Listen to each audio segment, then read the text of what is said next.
This is still the best damn football show on the internet, period. Level up season, I'm back in my bag.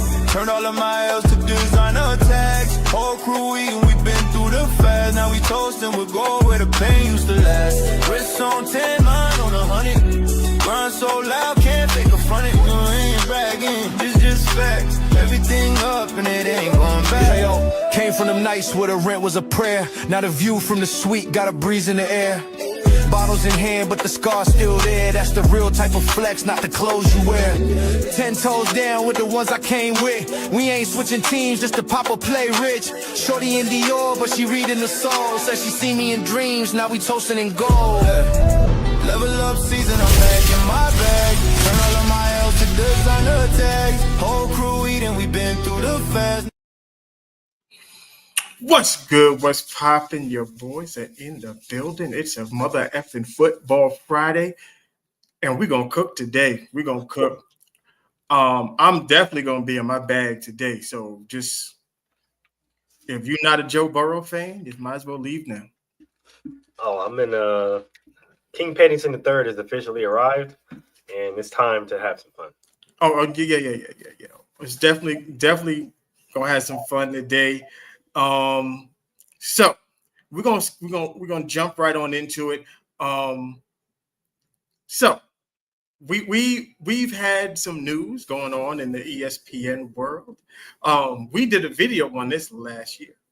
We said that we don't mind women in sports. Women in sports is fine as long as you know what you're talking about. But we don't like our sports with feminism. And one Molly Karam is gone. It's gone from ESPN. A lot of people have their opinions, saying, oh, Stephen A got another person fired, yada, yada, yada. They're going to spin it anyway because they don't like Stephen A. It is what it is. But the truth is they offered her a contract. She wanted to be paid like Stephen A. She wanted to be paid like the host of the show. Molly Karam is not the host. She's the moderator. And over time, we've all seen her overstep, overtalk people that's been on the show, overtalk Stephen A. We've seen it. There's been a lot of things going on at ESPN and First Take. Absolutely. With Molly Karam. We said that she did it to go. Jamel Hill, all of them, Kerry Champion, all of them. They all starting to filter out. Malika Andrews is the only one that's left. So what is your opinion or what is your thoughts on Miss Molly Karam being out at First Take? At first, I was shocked. I'm not even gonna lie to you, but then kind of just settled in a little bit. And then I was like, you know what? Nah, I kind of seen the writing on the wall a few years ago. I don't know if you remember, but there was an episode where like she got like super mad on the show, like on live, and like low key, not even like low key, like she really broke character type shit. You feel me? And like I remember after that episode, like her and Stephen A, like they had like a talking to, whatever the case may be, right? And it was basically, and I'm not trying to like disrespect her in any way, shape, or form. So please, nobody think that that's what this is. But it was more of a learn your role kind of conversation. Like I get it, right? You've been here for some years. You have a specific role, and you feel like that role is important, which it is. We're not saying it's not, but that role is that role, and don't try to overstep yourself into another role because that's when you start to step on toes, right? And I think kind of after that, right, she didn't really see herself as an equal on the show, which I mean, she's not an equal to Stephen A. Smith. Let's just keep it a bean. Yeah, after that, after thinking about that, I kind of just thought like, I think it was about time. It's no secret that she's been wanting to be compensated in like the likes of Stephen A. But when you're not Stephen A. Smith, when you don't have the knowledge or the vitriol or the connections that Stephen A. Smith has, it's hard to garner the contract that he gets. And I understand a lot of people don't understand why he gets the bucks that he does. It's because he's not only a sports analyst, he's a TV personality. So and he's polarizing. Yeah, like and as much as y'all hate him, that your hate is why you watch.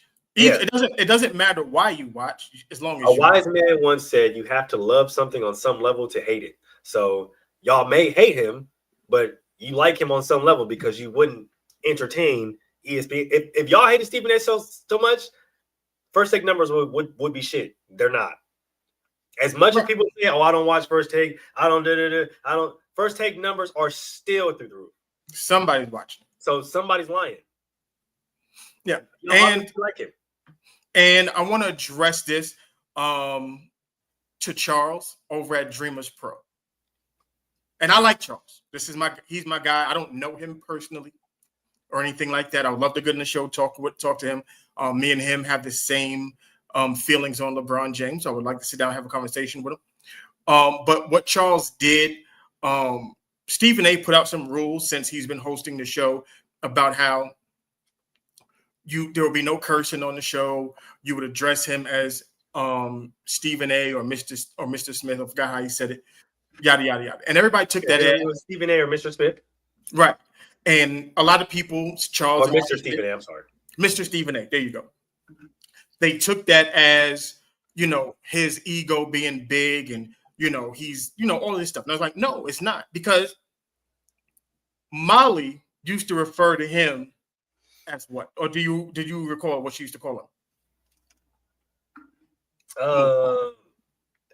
Because it was like an insider with her and his sister, because his sister would be calling him the same thing. No, not that one. No, not that one. No, she would basically use his name, the acronym for his name. She would call him Sass. Oh yeah, no, she would call him Sassy. Yes, you are absolutely correct. What doesn't a man, especially someone like Stephen A., want to be called? Sassy. Yeah, it's true. So he doesn't want. So you calling him Sass and all that on air, he don't like that. So he just like Mr. Stephen A., Stephen, whatever. No sass. That shit is out the window. Don't do that. And I'm not mad at him for laying down that groundwork, especially with the no cursing. Why would you be mad that he said we don't want no cursing on the show?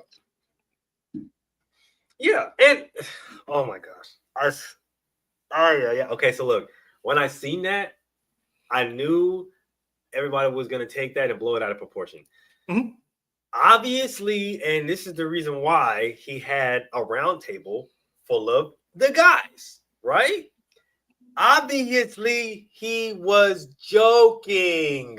Y'all don't understand the satire in which Stephen A. operates with, because, like I said, y'all don't get it. He's not only an analyst, but he's a TV personality. He knows how to draw in a crowd, whether y'all like him or not. He knows how to draw in and keep a crowd entertained, right? That is a form of entertainment. Is he literal? Is he actually for real? Is he really thinking like, yeah, everybody's going to address me as Mr. No, he understands that these are his boys. These are his guys. Of course, he's going to have some type of icebreaker, some type of funny thing to introduce the show with, right? Because, and then it's going to be a banter to where he can always draw back to, hey, wait a minute. Don't forget the rules now. All right. You better come respectful. Don't come like, y'all don't understand television. Y'all don't understand TV. Y'all don't understand entertainment. That is entertainment. That's just peak entertainment. Y'all like to use that word, right? That's peak entertainment. That's how you build a crowd. That's how you build an audience, knowing that there's a serious change coming to the network. I know a lot of y'all don't understand television, but I'm gonna give you a breakdown. and to piggyback off of what you just said, we said he's polarizing. He understands if he says something like that, what's the first thing y'all gonna do? Talk about it. Talk about it. All right. Literally. So good riddance to Molly Karam, and she will not be missed at all. This has been a long time. See her on a podcast soon. Yeah, she'll be on the podcast, and it'll be trashed the same way that Joy Taylor has her podcast, and it's garbage. I haven't even seen her podcast, but even though she had one, I just thought that she was touring other people's podcasts. She has her own pod, and it's trash. Oh, wait, does she still do that same one? What's her name? No, Taylor Rooks left. They did 2 shows, and Taylor Rooks left. I was gonna say that because I only remember like one show coming out, and they started to talk about like some dumb shit, like dating and shit, and then I never seen another show after that. I was like, what happened? Speaking of which, before we move on, Emmanuel Acho had some things to say to Stephen A. And Acha, brother, you know I agree with you on some things. I disagree with you on other things. This is one of the things that you need to sit the fuck out on. You need to. You got to sit out on this. Because all the stuff that you did over at Fox, sit this one out. Just sit this out. It's one of those situations to where it's like, big dog, I know you ain't talking. Right. Like you sit this one out. This ain't got nothing to do with you. All of like the stuff that you did over at Fox, just calm down. Zip the lip, because you ain't the one. You're not the one. You ain't the one to be sitting up here having interpersonal conversations to be talking about other people's shit. Okay? That's all I'm saying. Because you were sleeping with the talent. And she wasn't very talented. And she wasn't talented at all. Yeah. Miss Big Cans and Peanut Butter Skin. Let me not. I told everybody I was gonna be nice. I'm gonna be nice. I told everybody. I'm not gonna be nice. Fuck her. All right. Let's move on. Question. What would you say was one of the things that people dislike the most about Jerry Jones?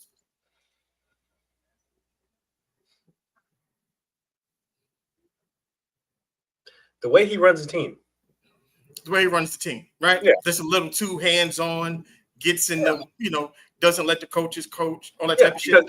People do forget, like, he's not only the owner, he is also the general manager as well. So right. A lot of people do forget, he's the owner. He's also y'all GM. And y'all GM is directly tied to a lot of the football moves, aka coaching and personnel, that you guys do. So y'all wonder why he's so hands-on. That's why. But do people like that at all? Oh, no, absolutely not. They hate it. They hate it, right? Let's listen to this stupid shit. I'm going to show the hypocrisy in men and women right now.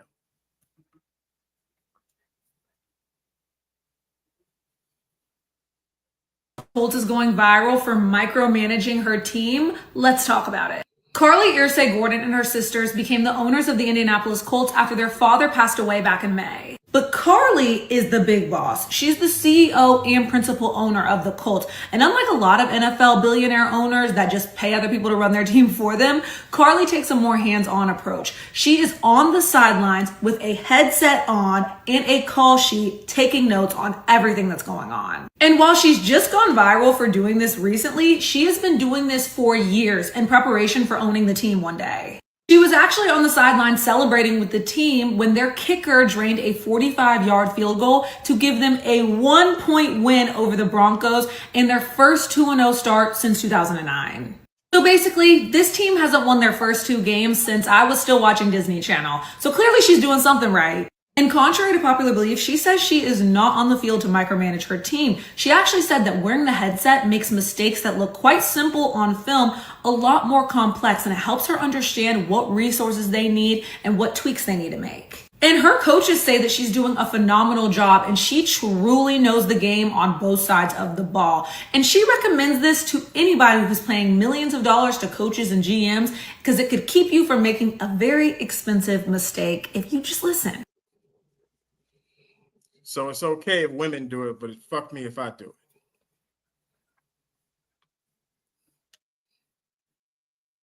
So she can go on the sidelines as the owner with a headset and a play call sheet. All that. And she's just the owner. Jerry Jones is the president of football operations. And the GM. And the GM. And everybody got their arms in the air saying, but he's doing too much. Why is it? And like I said, women in sports, I don't have a problem with it. I just have a problem with people overstepping the places in which they are supposed to be. If you just own, there's no reason for you to be on the sidelines. There's no reason for it. You can do it. You can sit you want to watch the game, sit upstairs and watch the goddamn game. Why do you have a play call sheet? Do you even know what that means? Come on, man. If Jerry Jones was on the sidelines with a play call sheet and headphones, people would lose their minds. He's about 2 seconds away from that, though. Lose their minds. 2 seconds away from that. Now, mind you, Jerry Jones, Jerry Jones, at least he's got Super Bowls on his back to be like, look, I could do this. Jerry Jones played at Arkansas. He's played football. He's been in football for a very, very long time. I don't know what this lady is doing when she's doing what she's doing. Doesn't make any sense to me. So, and you want to know what's crazy? I actually like this. I actually like this. And you want to know why? Because instead of being the typical heir or heiress to a team, somebody who just inherits a team and, oh, yeah, well, I have a lot of money and this is my team now, so I'm going to come in and make the changes and there's nothing that nobody can do about it. Those are the people that I hate, right? Now, if she's one of those people that is on the sideline and, oh, I don't like how you coach. I don't like the way you run. This nigga backpedal weird. Yeah, no, all this shit got to change. And she don't know shit about the game. That's not her place. All she got to do is sign the checks.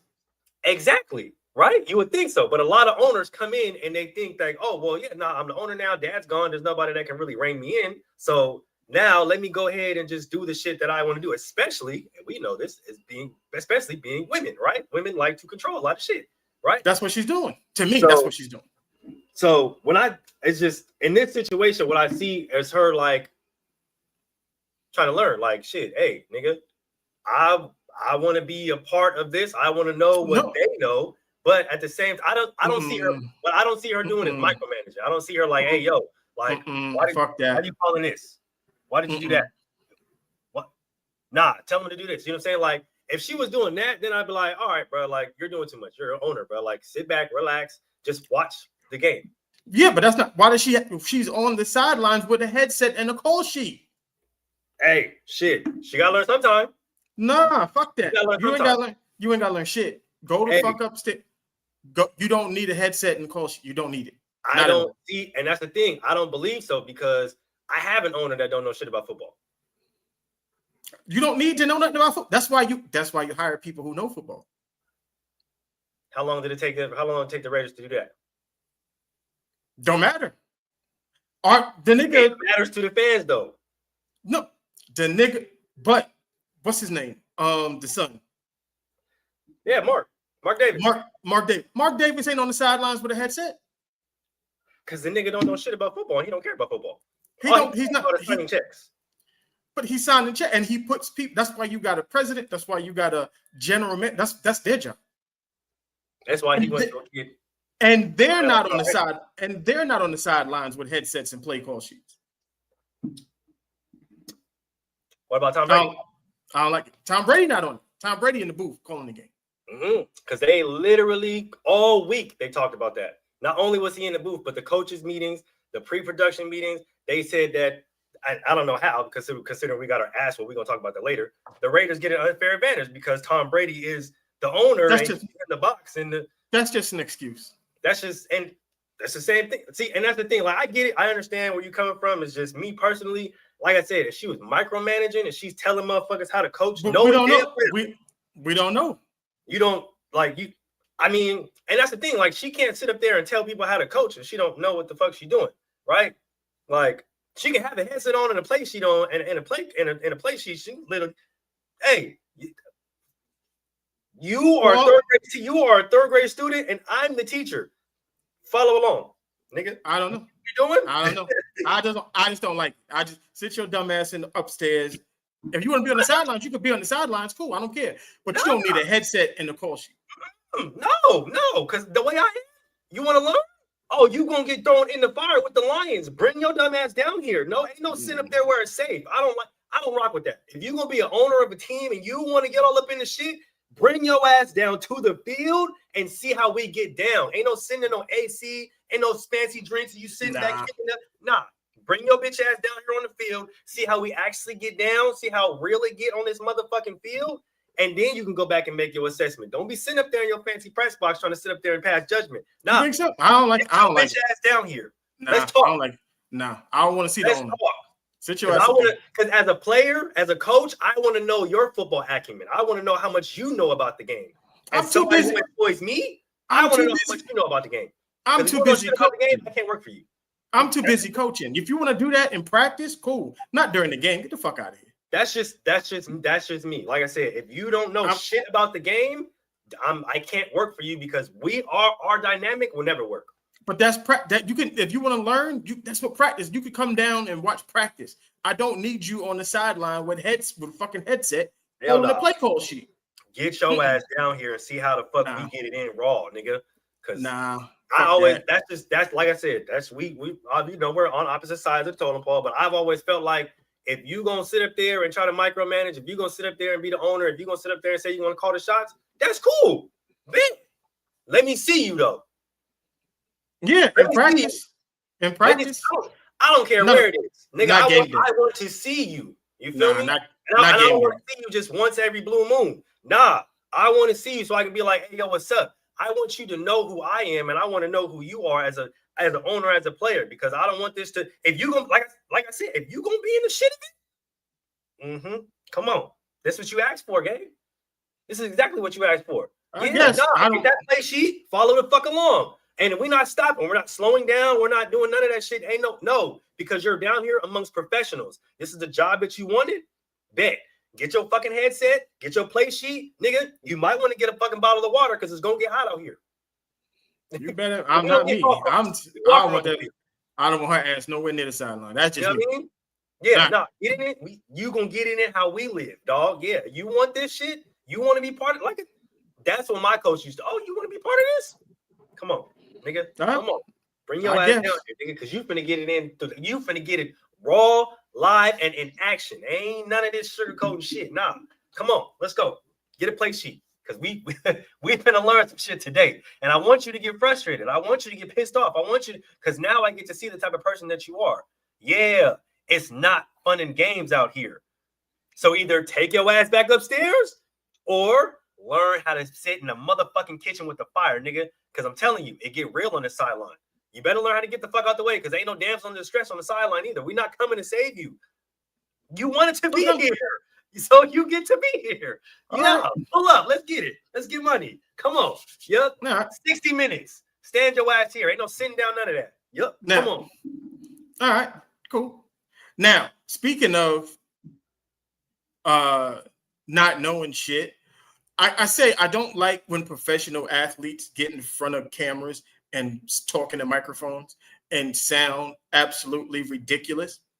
This is what the podcast space, this is what social media has given us. And then we get athletes in front of cameras with microphones talking about sports, and then you realize some of these motherfuckers is dumb. They just dumb. A lot. And I'm not even gonna lie to you, it irritates me because y'all really play up the dumb jock or dumb athlete persona or stereotype or stigma, and it's like y'all make us look bad. Y'all make us look bad. And then this is what I'm talking about. The best black quarterback, and you're putting Cam Newton number one? In the last 25 years, ain't nobody been better than Cam Newton. What the are we talking about? Over Lamar Jackson? Over Patrick Mahomes? Yeah. Over Steve McNair? Patrick Mahomes is not black. He's mixed. What the are we talking about here? Talking about black quarterbacks. Patrick Mahomes is black, number one. He's mixed. He have a white mom and a black dad. Okay. Michael Vick. Mike Vick set the trend, but he was not Cam Newton, bro. Warren Moon, McNabb. Thank you, Warren Moon. Bro, that is not the last 25 years. Jalen Hurts. I don't know that. Like, I've never seen Warren Moon play. All right, you get the phone and Peter. Wait, hold on, Pack. You get the phone and Steve McNair. Yeah, I seen Steve McNair because I was drafted by the Titans. Peter and I are going to have the discussion about the top 10. I just wanted to stop because there's pure ignorance being spewed out of him. He said the last 25 years. The last 25 years. And Cam Newton go ahead, because but this goes back to the conversation that we was having a couple weeks ago about how we over fantasize Cam Newton and what he did in the NFL. Like, Cam Newton was a average quarterback. You might have liked the way that he played, but it was a lot of losing happening while Cam Newton was the quarterback. Yes, he took the Carolina Panthers to the Super Bowl as the lead quarterback for that team. But that defense was a lot, did a lot. Like, Cam it was flashy. It looked good. But there was a lot of losing seasons with Cam Newton on North Carolina Panther teams. To say Cam Newton is the best black quarterback in the last 25 years, is he a top 5 black quarterback in the past 25 years? Of course, 100%. But we saw what Lamar Jackson did last year. We saw Patrick, and to say Patrick Mahomes isn't black, he's mixed. Y'all got to stop doing that. You can't pick and choose who's black based on if you like them or not. You can't do that. You got to see him, and I always say this: you have to see him, specifically Patrick Mahomes. Right? First of all, just look at his dad. I'm not gonna lie to you. His dad is black.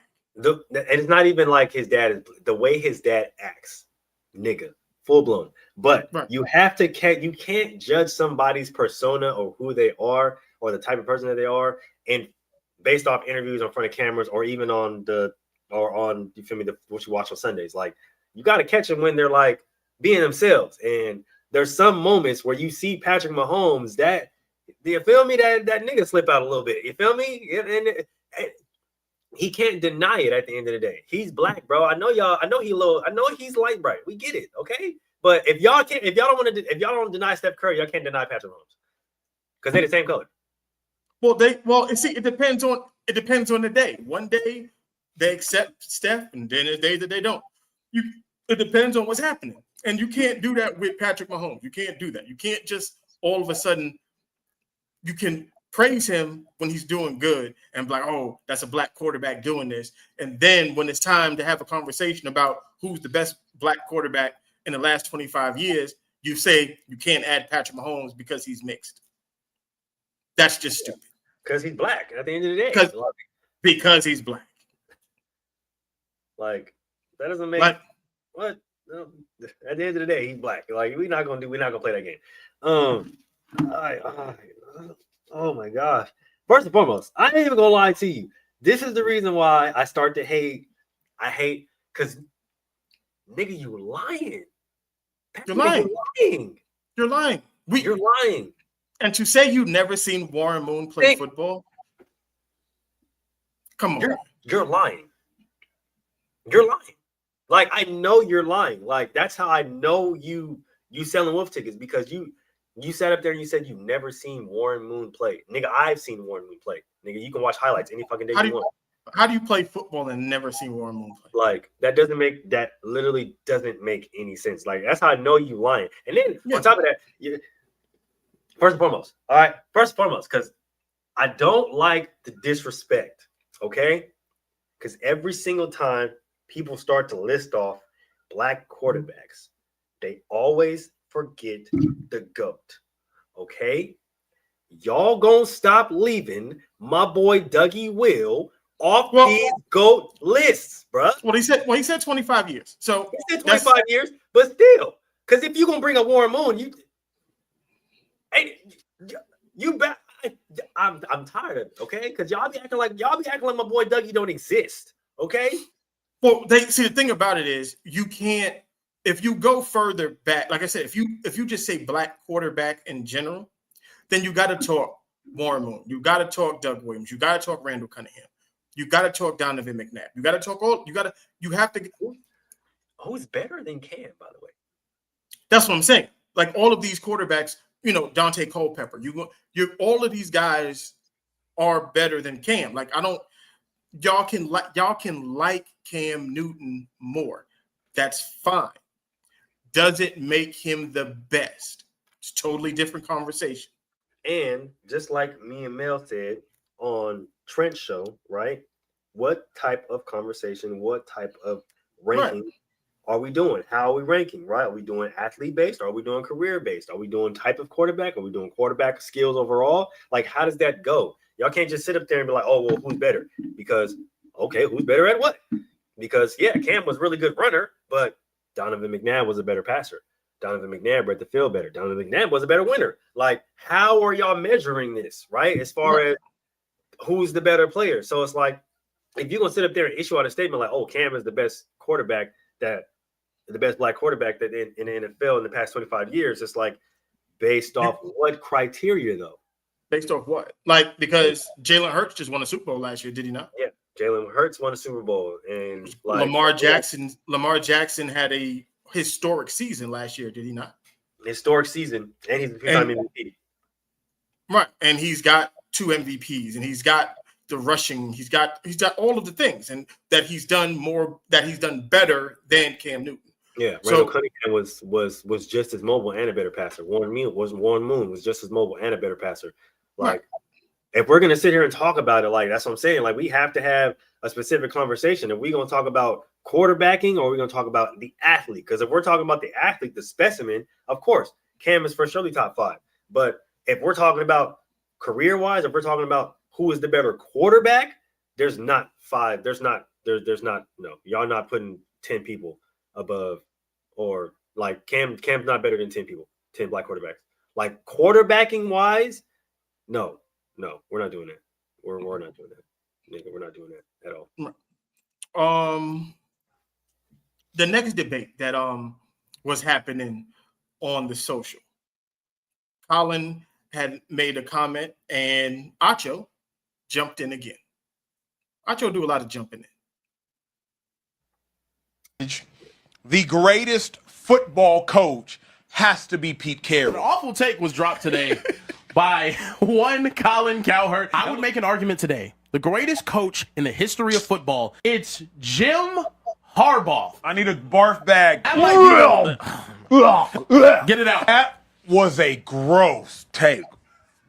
If you want to include college, the greatest football coach has to be Pete Carroll. Pete Carroll won 2 national championships at USC. He then goes to the NFL, and within 10 years goes to back-to-back Super Bowls, of which he wins 1. Pete Carroll produced 3 Heisman winners. I'm going to freeze it for a second because I want to stop something. Reggie Bush, Matt Leinart, Carson Palmer. Jim Harbaugh produced none. Pete Carroll produced the Legion of Boom. He also acquired Richard Sherman in the 5th round, who was likely to be a first ballot Hall of Famer. He also acquired Bobby Wagner in the 2nd round, who was to be a first ballot Hall of Famer. If you are going to mention the greatest coach, including college, of all time, and I'm just talking since the turn of the century, it is Pete Carroll. If you want to include okay. What I want people to understand. Why does the Bengals... Get off of there. You got to listen to people on how they talk. Acho is very good with his words, and he chose what he said very, very, very, very well. Because he said at the turn of the century. Because if you just say the greatest coach of all time, that means college and pro combined, their whole career, and it also excludes the bullshit that happened with Pete Carroll when he was coaching the Jets and all that other shit when he was getting his ass kicked. That's why he said that. But it also excludes one Jimmy Johnson, who won national championship with Miami, probably had the best team of all time in college football. Team of all time? Yeah, no, and then went to the Dallas Cowboys and proceeded to win. He won 2 or 3 Super Bowls in Dallas. 2? 2 Super Bowls. So there's a reason why he chose to say what he said. But he also said some other things. He said that Pete Carroll had the Legion of Boom. And he acquired Richard Sherman. What college did Richard Sherman go to? He would be that would be Stanford. That would be Stanford. Who was said head coach at Stanford? That would be one Pete Carroll. No. Jim Harbaugh. Sorry, excuse me. Jim Harbaugh. So he had a Jim Harbaugh player on that team to win the Super Bowl. You know who else played wide receiver on that Legion of Boom team? Would that be one Doug Baldwin? Yeah, Doug Baldwin. Oh, okay. Where did he go to school? I believe was it Stanford as well? It was Stanford as well. Yes, Okay. yes sir. Coached by Jim Harbaugh. Well, Jim Harbaugh, yeah. Who did they say was like who said the greatest quarterback prospect to come out of college since John Elway? It will be no, it's not who you think it is, or who I think it is. Who'd you think it is? Recruited by or signed to the greatest quarterback prospect since John Elway. Since John Elway. Oh man. Damn, I'm at a loss. Andrew Luck. They did. See, yeah, that's right. Yes, that's right. Yeah, that's right. They did say that about. I forgot about him. I forgot about Drew, because every time I think about it, I get mad because you never mind. Okay, no, you're right. Yeah. You're right. Right. And where did he go to school? Stanford? Yeah, he actually stayed back at Stanford because he didn't want to go to the Cardinals. Or no, he didn't want to go to the Panthers, which was the reason why Cam Newton went number 1. Yeah. So, he went to about all the guys that went. Yes, Reggie Bush, and then won Heisman's and all of that. But Toby Gerhart, who also went to Stanford, was 3 votes away from winning the Heisman himself. Toby nice too. Yeah. And would you think? I don't want your opinion.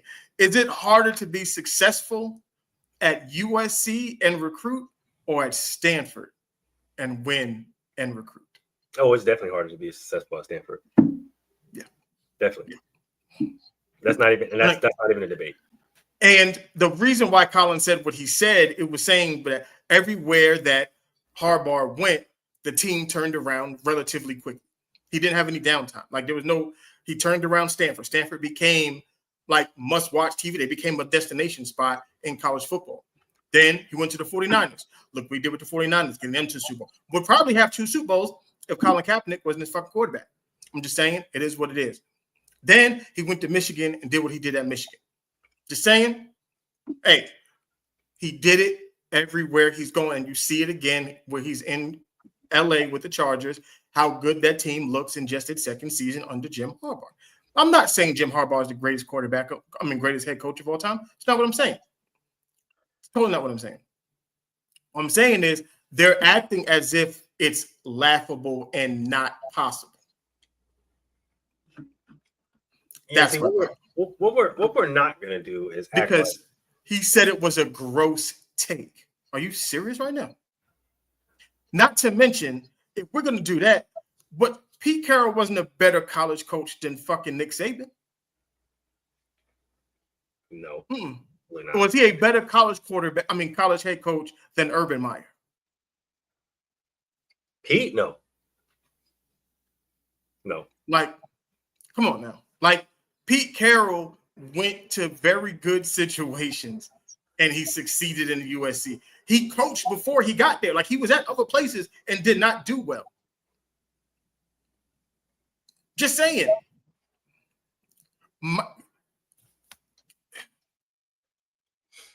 What's his name? They're making it seem, they're going to make me lose my shit. I'm trying not to lose my shit. They're making it seem as if it's not even a good take to say that Jim Harbaugh it could even be considered as one of the greatest football coaches of all time. Because you know who Jim Harbaugh reminds me of in basketball terms? Lenny Wilkins. Lenny Wilkins, he may not have won championships like that, but he went to every team that he went to, he made them very, very good. Didn't matter how bad the team was before he got there. When Lenny Wilkins took over, the team became very good. That's Jim Harbaugh. But Jim Harbaugh has a national championship in college. And I think with this Chargers team, he's going to get over the hump that he couldn't get over in San Francisco. And then we'll revisit this conversation later.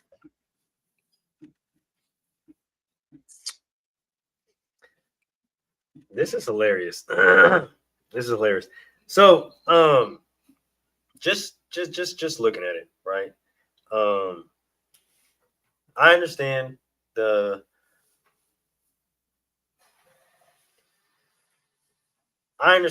actually, I really don't get the comparisons, right? Because I think they do this because they understand the known rivalry that there is between Jim Harbaugh and Pete Carroll. And I just don't understand why people act like Jim isn't a good coach or that. Why I don't understand why that is a crazy take, right? Because Jim in his own right was successful, right? 3-time Big Ten champ, 4-time Big Ten East Division champ. He did win Coach of the Year in 2022, AP Football Coach of the Year in 2021. So like, it's not like he doesn't like know what he's doing, right? Turned around the San Diego program. We understand what he did at Stanford, right? Western Kentucky offensive consultant. I think it's because his resume isn't as deep as somebody like a Pete Carroll that everybody says that. And but mostly everybody remembers Pete Carroll from USC. They don't remember New York Jets Pete Carroll. Oh yeah, no, they don't remember New York Jets Pete Carroll. They don't remember Buffalo Bills defensive back Pete Carroll. They don't remember Iowa State Pete Carroll. They don't remember a lot of what Pete Carroll did. Like they don't remember shit. I can take y'all back, bro. They don't remember New England Patriots head coach Pete Carroll. That part, like there's a lot, like they forget, like you just like, well, we'll skip all of that and we'll just start at USC. You can't, if you're gonna talk, you got to talk about their entire career. Yeah, and if we're talking about coaching, right? Like if we're talking about we have to specifically talk about head coaching, right? And I think a lot of people hold that Super Bowl win with a lot of weight, as it should. We're not going to take anything away from him, but you can only play with who's in front of you, right? We say that every single week, and it's not every single time you run up against a Hall of Fame defense in the Ravens. Like, look, Jim Harbaugh. We call him the quarterback whisperer. Every quarter, if we can say anything, he stands on that. Every quarterback that he has coached has produced under his watch. Or has tremendously gotten better. Yeah. And when he's no longer around, they don't look the same. This is true. Unless they're really good. Yeah. And it's like I said, this isn't us saying that Jim Harbaugh is the greatest college coach or the greatest coach of all time, but it's like, if you're going to bring up coaching, if you're going to bring up the greatest of all time and try to use that at the turn of the century, right, to add some flavor to it, right, to throw people off, it's like, that isn't a crazy take, though. Like, Jim Harbaugh should be up there as far as coaches go. Yeah, like, what he said it was in San Francisco, what he did in college. Gross. Yeah, he said it was gross. Like, yeah, like, are you serious right now? That's not crazy to say. Like, what he should be up there, because if you go talk about the turn of the century, like a lot of people don't even remember Pete Carroll from like a lot of people from this time, right? A lot of the people that you're talking about now or talking to now, the people who watch or tune into that show, they don't remember Pete Carroll at USC. Like, didn't Barry Switzer won the national championship with Oklahoma, and then turned around and won the championship with the Dallas Cowboys? Yeah. Barry Switzer was a very good coach. Like, come on now. Like, let's. It's not. We can have the full conversation, but don't act like Jim Harbaugh is not in the conversation. He definitely deserves to be there. Like, he definitely deserves to be in that conversation as far as coaching goes, right? He definitely deserves to be there. Right. Now, that's respectful. Let's get to the meat and potatoes of the show. Changes need to happen ASAP in the NFL. Oh, they're coming. And we're going to start with, the guy I got in my crosshairs right now. Joseph Lee Burrow. Okay? It's time, Cincinnati. I know y'all like Joe Burrow. I know you do. But if Joe Burrow was any other quarterback with his injury history, y'all have been cut his ass.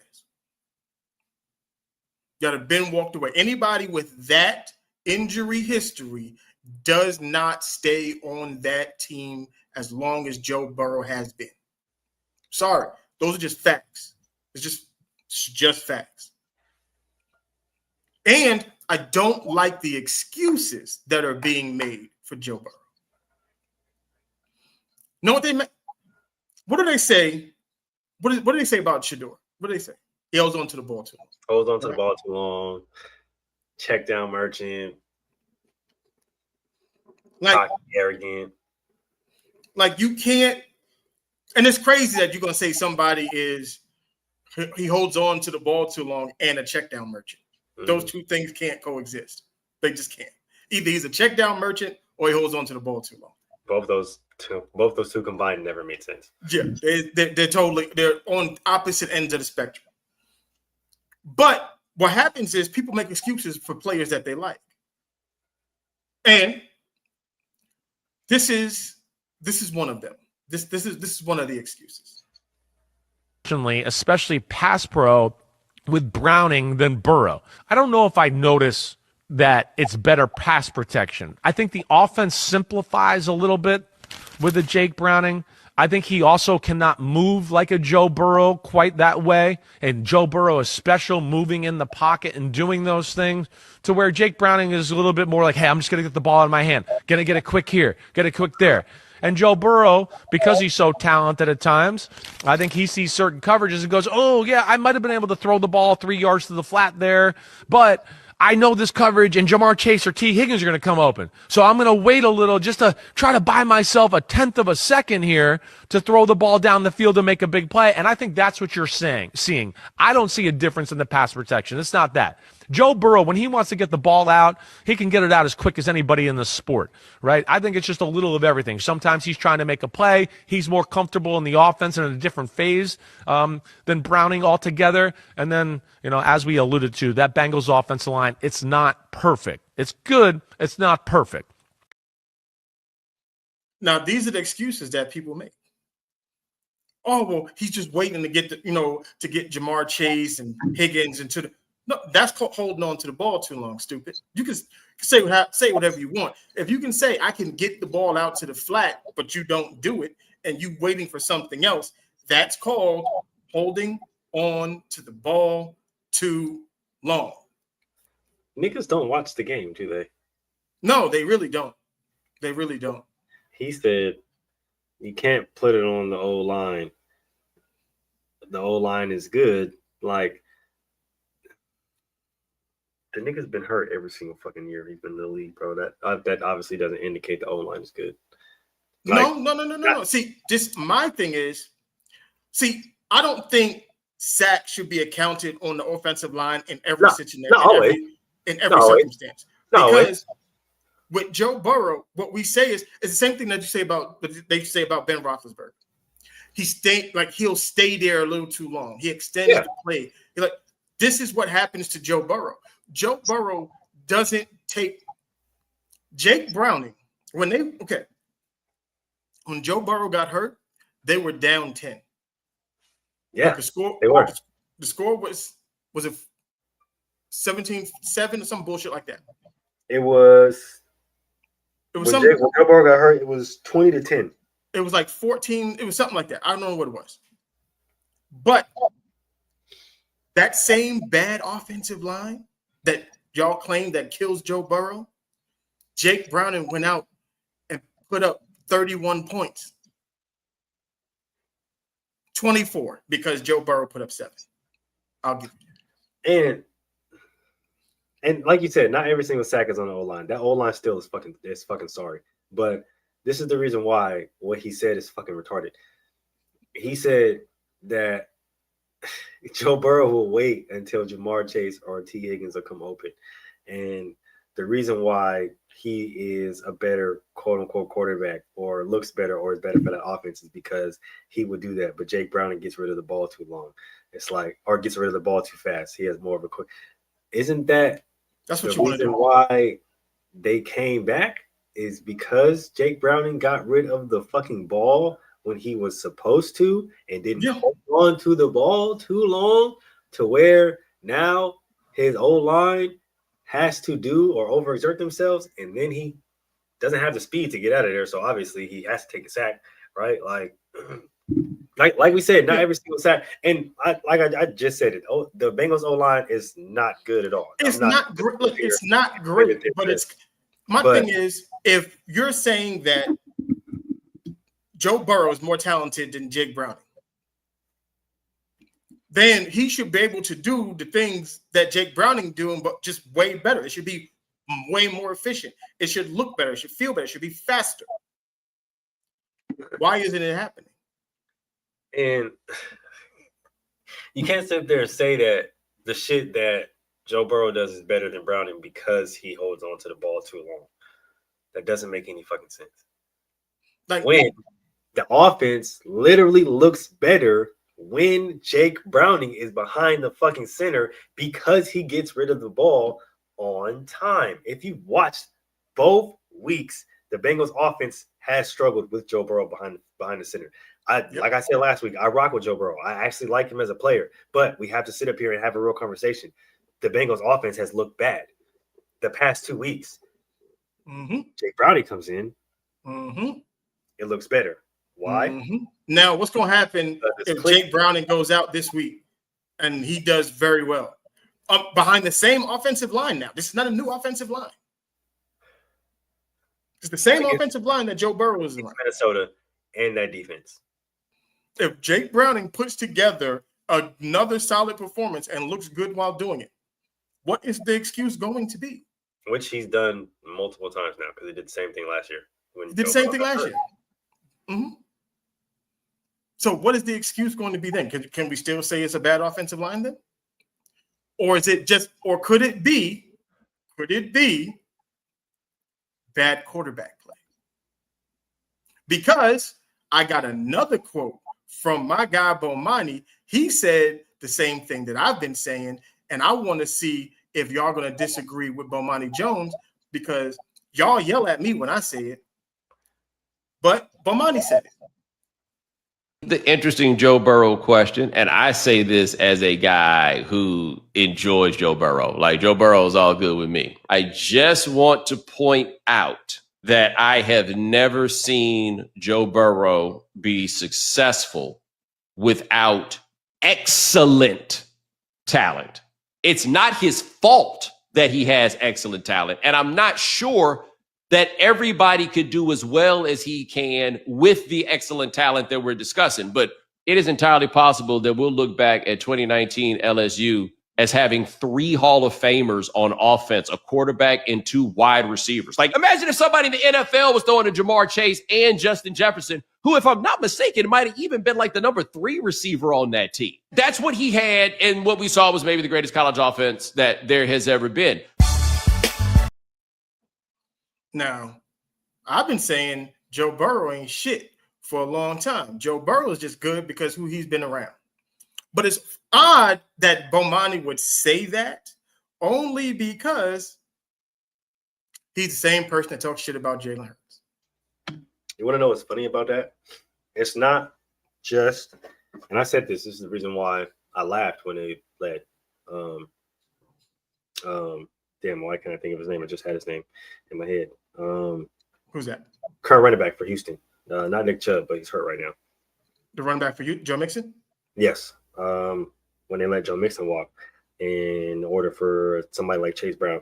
And I said this is the reason why LSU would lose. If we were to ever do a simulation with the greatest college football teams, this is the reason why they would lose.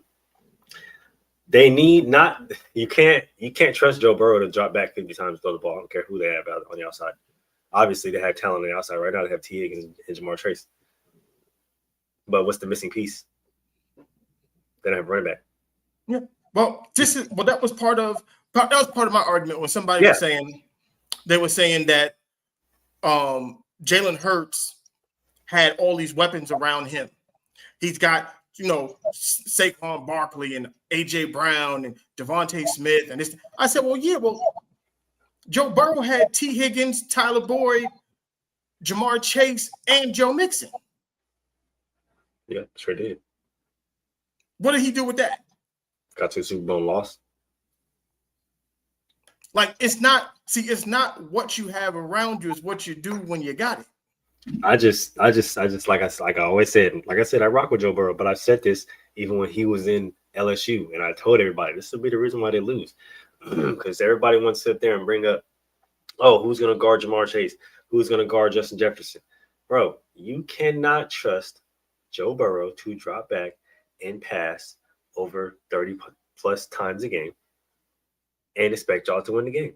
They did it last year. He threw for over 4,000 yards and was one of the most accurate passers in the NFL. And what happened? Mm-hmm. They didn't have a running game because you need a running game to hide his flaws. You got a lot of them. You need one, period. I don't care what anybody tells you. You need a running game to hide his flaws. He will throw you some. He's going to take some sacks. He's going to have some bad throws. He's going to have some missed throws. That's where the running game comes in. Because if you watched him at Ohio State, if you watched him at LSU, he tends to get beside himself. He tends to get a little flustered. And that's where the running game comes in to calm him back down, rein him back in a little bit. All right, we're going to simplify the offense again. Some nice little quick little catch-up routes here, there, boom, boom, boom, right? Get you back in your rhythm because he gets himself out of rhythm a lot by trying to go for it all and trying to be the big shot Joe Burrow, right? Joe Shiesty, and it ends up costing him. That's the reason why a good running game is good or is perfect for a quarterback like him because you can't trust him to go out there and drop back. I don't care who's that receiver, 40 to 50 times a damn game because he's going to throw at least 4 picks. This is why they and people said that maybe the Bengals drafted the wrong person in that draft when they took Jamar Chase. It was like maybe they should have took Penei Sewell instead of Jamar Chase. And maybe they don't sit and have this problem that they're having right now. Valid. Just saying. But also, if I am the Cincinnati Bengals, and I said time for change. If I'm the Bengals, honestly, personally, what I would do, I trade him. Get a king's ransom for him. Send his ass off. Get draft picks. Get something in return. Go get you another quarterback. It's not crazy to say. Go do it. Just let it go. Because you can get a king's ransom for Joe Burrow. You call Miami right now, and be like, look, even though he ain't gonna play this year, you can get through the season with Tua, because we're gonna get to Tua next. Send his ass to Miami. Send his ass to shit. You can send his ass. Matter of fact, you want to be real funky with it? Send his ass to the Giants for Jackson Dart and a couple other picks. Do it.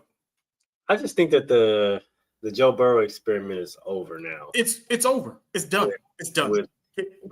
Especially with a team like Cincinnati, we understand the type of team that they are when it comes to paying their players, obviously outside of their quarterback. So if you're gonna maneuver in that sense and not really address the problems in order to keep your quarterback upright because you feel like he's the savior, trade him. Let his ass go. Trade him. The experiment is over. We've seen what we got. We know what he is. Obviously, he can't stay healthy in our program. He can't stay healthy in our system. Yeah, let him go. Trade him. Send him off. Send him somewhere else. Let somebody else deal with that. Yeah, let him go. 3 major injuries, three or four major surgeries in 5-6 years. Yeah, that's enough for me. Let him go. Wouldn't be crazy. Let him go. Let him go. I would figure it out. Like I said, I would trade him. I don't care whoever who needs a quarterback. I got Joe Burrow. Who wants him? Yeah, and I'd rock with Jake. Shit. For now, and then I go on the draft and get something else. Like I'm just not go and draft and get something. But yeah, I'd rock for the time being. Yeah, that's a serviceable quarterback. He can win me some games. Brian Daboll. It's time. And the reason why I say this and say it's time is because there was no reason for the New York Giants to lose that game. There was no reason. Russell Wilson scored and left 25 seconds left on the game clock. And the defense now, and it's not even that the defense allowed the field goal and kicked the field goal. That's not even why I think he should be fired. What I think he should be fired is what he did in overtime. The defense went out and got a stop, which is hard to do in overtime. Yep. But What happened next is what pissed me off. Is because what you're supposed to do now, there's no pressure on you. The team felt like it was in a panic because the coach was in a panic. There was no patience. There was no pace. There was no look. All you gotta do, hand the ball off. They couldn't stop the run. Run the ball. There was no reason to have Russ throwing the ball on every down. There was no reason for it. You were supposed to be patient. Because all you needed was a field goal at that point. That's all you needed. You got to stop. So all you have to do at that point in time, get the ball downfield in the field goal range, kick the field goal, and go the fuck home. They were still playing as if they were losing the game and they were trying to come back. Bad coaching. Oh my gosh. That 5'8" bowling ball on the sideline for the Giants gets on my nerves. I'm not even gonna fucking lie to you because very much so. The fact I get it, it worked before, but the fact that you had your quarterback drop back and throw a fucking moon ball to Malik Willis in double coverage, knowing that they was going to double cover that man that's a fireable offense. I don't care.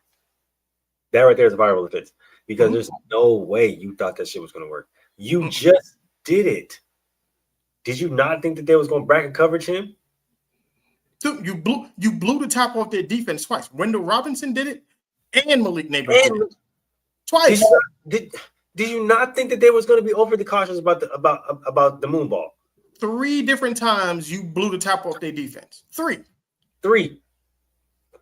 And you think that they wasn't run the ball. You saw what happened when they backed up. Scatterbo broke a big one, and then they gave him the ball again. Like that's all you had to do. Just run the ball. The ball. We're gonna get to these niggas later. Run the fucking ball. It's not hard. Take it back. Football 101. Run the ball. This is why he has to go as a head coach. I don't like him as a head coach. He looks like he doesn't know what he's doing. Every single time when you look at him, he looks confused. And you have two mobile quarterbacks on the roster, and you have some solid running backs, bro. Run them. One in which you just drafted that can literally chew up clock. Like that's his job. Literally to chew up clock. Run the ball, bro. Run the ball, you win that game.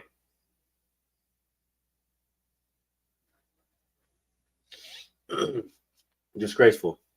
Absolutely disgraceful. Lost that game for your team. Yeah, lost it big time. Because you don't have he wasn't calm. There was no calmness. And I felt like they were rushing and they didn't have to rush. There was no reason for it. Yeah. Everybody questioned that, bro. Because there was no reason. And they said Malik Neighbors ran the wrong route. So it is what it is. But there was no calmness. Like you can run the ball in that situation. There's no reason to rush. I was going to say that it gives you more motive to run the ball. 100%.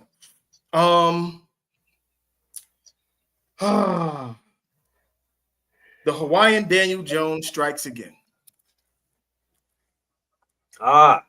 Tornado brain Tua. Tornado brain Tua. It is time to let Tua go. I watched Tua last night. He almost killed Achane about 6 different times, trying to throw him a swing route that took a half an hour to get there. You said a half an hour. I said 72. Then the ball he underthrew to Tyreek. Like he's not a good quarterback. I don't know what the problem is. He's not a good quarterback. He just sucks. And I called it. Oh my fuck. I was sitting here. And I looked up at the TV and I seen that the Bills had just punted, right? And I'm like, oh yeah, okay, for sure. Watch. Everybody think Tua gonna go. I was like, this nigga's gonna throw a pick on this next series. He's going to throw a pick. Watch.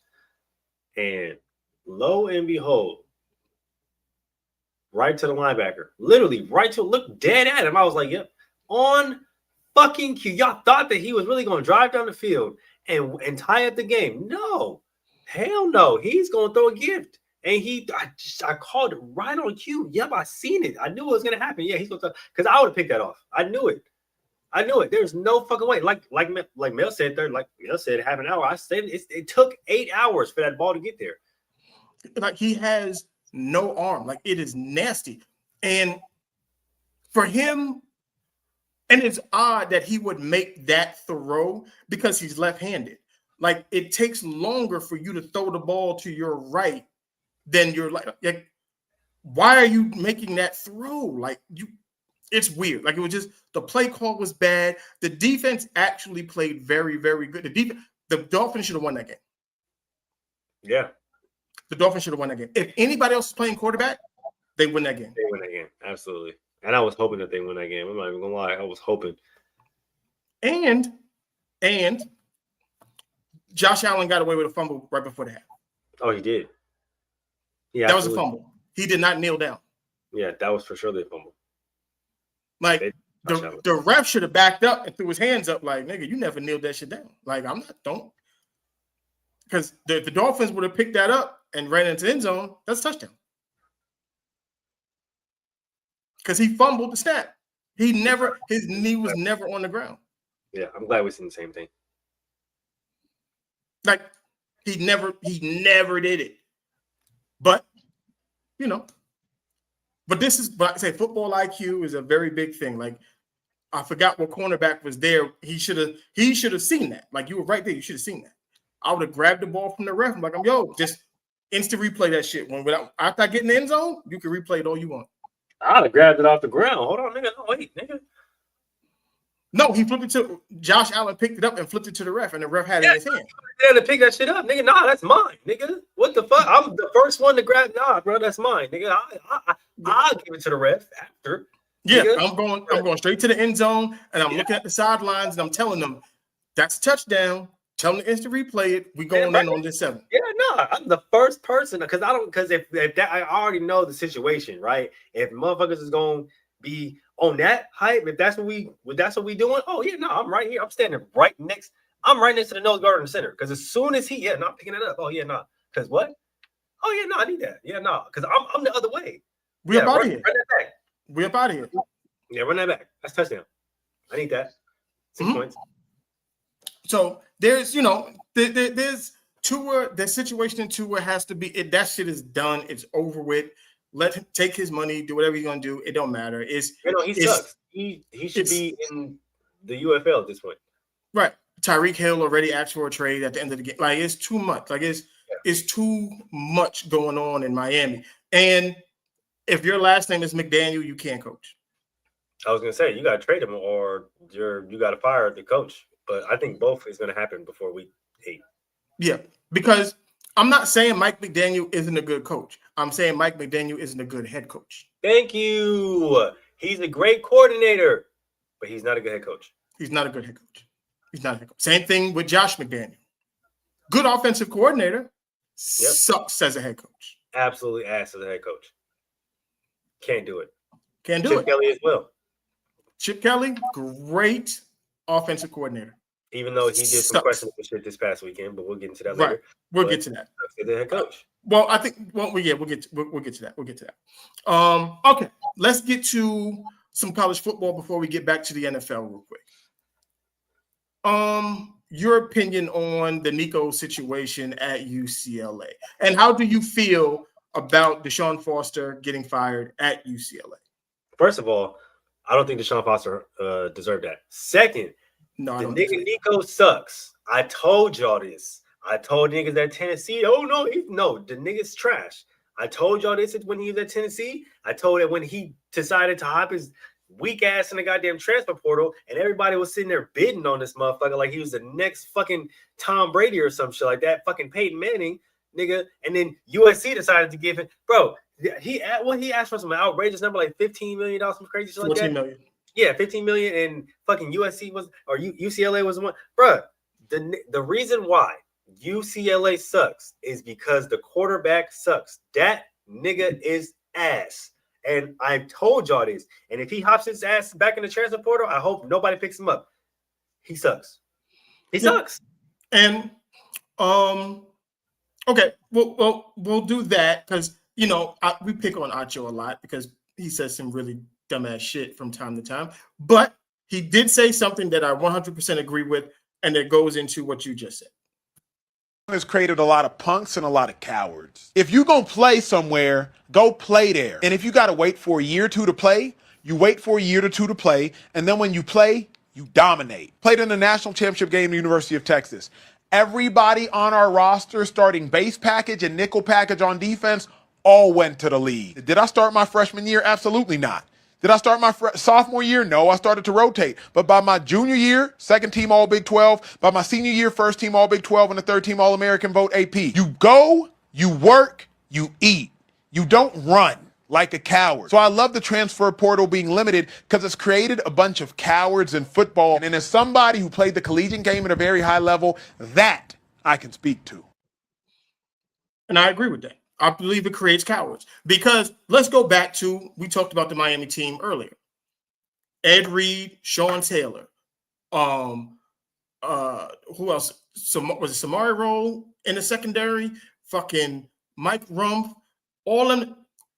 The Rock played defensive. Warren Sapp didn't even start. The Rock started over him. I was gonna say fucking Dwayne Johnson, The Rock.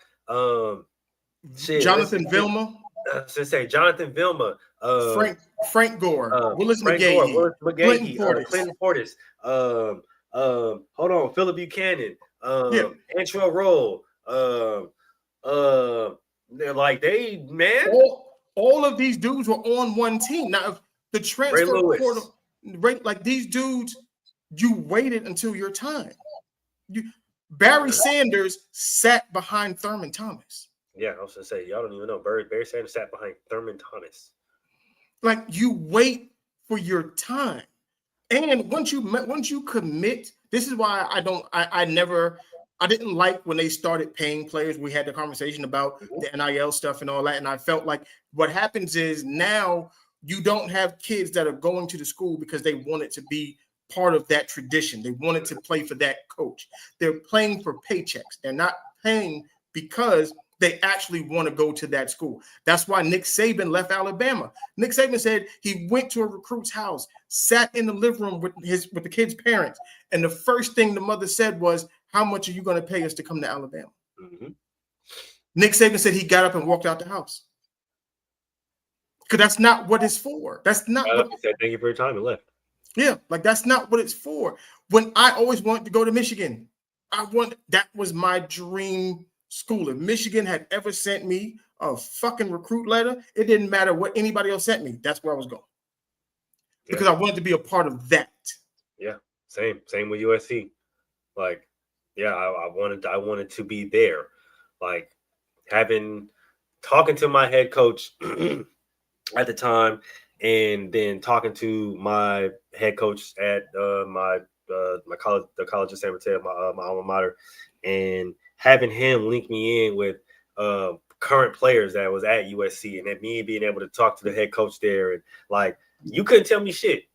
As a senior in high school, you couldn't tell me shit. No, I was locked in. Okay, just because that was a school I wanted to go to. I'd say this. I say this now because not only do I mean it, it's because I live it. I will play this game for free. That's how much I love this shit. You know what I mean? Yeah. So like when it came to going to USC, like it didn't matter. Oh, well, how much money they gonna give me, or what kind of house are they gonna give my mom? Nah, bro. Like just give me the ball and some cleats and get the fuck out of my way. Yeah, like I'll handle the rest. These kids, a lot of these kids they're not going to these schools for that no more. Like they're not. And there's selfishness. And I'm gonna get to selfishness again later when we talk about AJ Brown. And if you're going to go to just get the money, then that's all you're gonna get out of it. That's all that's gonna happen. Like you said, me and my cousin had the same conversation. You The Raiders could call me right now and be like, yo, we'll pay you $80,000. Nigga, I'm on a flight tonight. Like, you don't gotta pay me the league minimum. I'll take way below. I'll do the shit for just to put on that Raider helmet and walk out that fucking tunnel with the black and silver. Nigga, I'd do it for free right now. Nigga, I would freak the fuck out now, nigga, to do right that. Now. You can give me $2,000 and not do that. Okay? I'll bring my own helmet too. Just pay my shit for me. Even when I was on the fucking Ravens, all I wanted to do for one game is all I want. Let me walk on an NFL field. Just one time. I just need to hear the roar of the crowd. Just one time. With the lights, cameras flashing. Cameras flashing. Atmosphere, teammates, cheerleaders, the water boy. Like, oh God, like that's to run on a field, on an NFL field, to run on a college football field. Like I've done that part of it. Like I've done that, but it feels different. Y'all don't know. These kids nowadays don't get it. Like no, they don't get it. Like to walk out onto Doak Campbell Stadium, bro. It's crazy. It's nuts. Like it's nuts. It's ridiculous. It's literally no other feeling like and like when people say like in the NFL and college, like you can't describe the atmosphere. Like you truly cannot. You can't even like grasp it because it's exhilarating. It's nerve-wracking. It's anxious. It's everything. And oh my God, like just to have that moment, telling you, they can call me right now. Like, we need a DB for the practice squad. Say less. Can I walk on the field just one time? I just want to walk on the field one time. Just once. Just once. And I'll leave you alone. Y'all will never hear from me again. You don't understand what it's like to run down that hill at Death Valley. Death Valley, man. Look. Bro, you don't know. That shit is insane. It's crazy. Coming out that tunnel, man, USC, bro. You got the Trojan right there. You see that motherfucker on the horse plant this is the shit that the crowd. I didn't care about the bread. We wasn't. No, it wasn't. At least they weren't paying a nigga like me back then. It didn't matter. But I'm saying I didn't care about the bread. I didn't care about it. I just wanted to play football. Like football, I love this shit. I do this shit. I love football. So when I see these kids or these pro athletes that take this shit for granted and just bullshit, it makes me mad. Because if I was in that situation, bro, you couldn't. I'm not, like I said, I don't like counting motherfuckers' pockets and doing all that stuff. That's not that's not who I am. But when I watch a nigga in the NFL holding out for $2 million, motherfucker, you already making 80. Why do you need, come on. It's crazy. Like I said, it sounds crazy, but I'm just using my brain when I'm talking about this. I don't understand that. I just don't understand it. I will never get it. I'll never get it. If I'm already making over 100 mil, whatever the case may be, and I'm sitting up here holding out like Cam Hayward, right? Like he was in a whole big ass contract dispute, and he had already just got an extension, but then wanted another extension talking about his family can't eat and all the shit like that. Nigga, you already got 3 contract extensions when you got millions of dollars. What are you talking about? Yeah, like if you talking about, oh, my family can't eat, like, come on, bro. You making hundreds of millions of dollars. Come on. Like, and like I said, I don't live that life, so I can't speak for that. Obviously, so I don't can't speak on it, right? Yeah. But it's like, but to me, it sounds ridiculous. Like, they offered me 80, but I want 80. I want 90. $10 million is not gonna stop me from. I'll figure out another way to make that 10 million.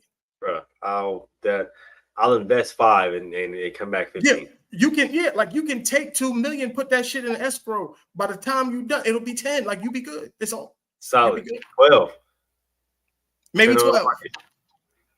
Like there's so many ways that you can make that shit work. It's just weird to me. So that's the, the transfer. I get it. I get it because I never liked the transfer portal, dog. Like I don't Like when I was in college, you know, like shit. If you wanted to leave, nigga, you had to sit out a year. Especially if you went from one level to another, like you had to sit out a year. And it wasn't no loopholes. It wasn't no getting around it. And like that was the only one you got. You didn't get no other ones. So you had to sit. You had to make sure that the school you picked counted, and you had to work to get to the top, bro. Like I've always said that. Like motherfuckers who use the transfer portal, who jump in the transfer portal every chance they get, the transfer portal itself is just giving people the easy way out. Like, oh well, I'm not starting, or I'm not in the rotation, or I'm not in the position that I want to be on the team. So let me go ahead and transfer to a lesser team to where I'm the best player, and now they ain't got no choice but to play me. You're the best player on a weak team. Of course they're gonna play you, but how good are you on a good team? Maybe. Like maybe because I just like I said, I'm a Michigan guy. I follow Michigan football. Alex Orji was the starting quarterback at Michigan. Mm-hmm. He hit the transfer portal to go to UNLV to be the backup. Yeah. But even then, that's not a bad team. So it's like, I don't understand why you went there. You should have chose Old Dominion or something. Because you UNLV, nigga, they got a solid team. Yeah. But him thinking, I'm gonna go to UNLV and get the job. Yeah, I'm gonna go into UNLV. No, I'm gonna go to UNLV. Somebody who is a low-key big name school and low-key has a roster to compete. Yeah, you didn't think that. Yeah, they have a roster to compete. They just might have somebody better than your ass. Turns out. Like I said, you better off going to Old Dominion or something. Shit. Yeah, and it's like this. I don't think I said I'm not a big fan of the transfer portal just because of everything that we mentioned about the money, about just the way that the misuse of the transfer portal. It's just weak. It's just a weak way out. Sell it soft. I ain't gonna lie. Like, oh well, something's not going my way. Let me leave. Right. So let's get to some of these games that's going to happen tomorrow. Michigan, Nebraska. Your boy, fake Mahomes, Dylan Raiola. Michigan. I'm gonna go Michigan. I'm not going against Michigan. Yeah, Michigan. They actually look pretty solid right now. I know they went with the freshman, but they look pretty solid. They look a lot better than Nebraska. Nebraska's not gonna. Y'all have Matt Rule as a coach. I just want y'all to remember that. South Carolina, Missouri. And I told y'all Lenore Sellers gonna look like some bullshit, but everybody's like he's the front runner for the Heisman and this, that, and the third. Your boy is everybody that we told y'all that looks garbage or is garbage is looking garbage. What about your boy Drew Allen? Garbage. We didn't told y'all he was ass. Trash. Told you he was ass cheeks. He is big booty. He is Nicki Minaj booty. Big booty. That is all he is. Trash. Clay Klubnik, trash. Trash. Told y'all about him too. Yeah.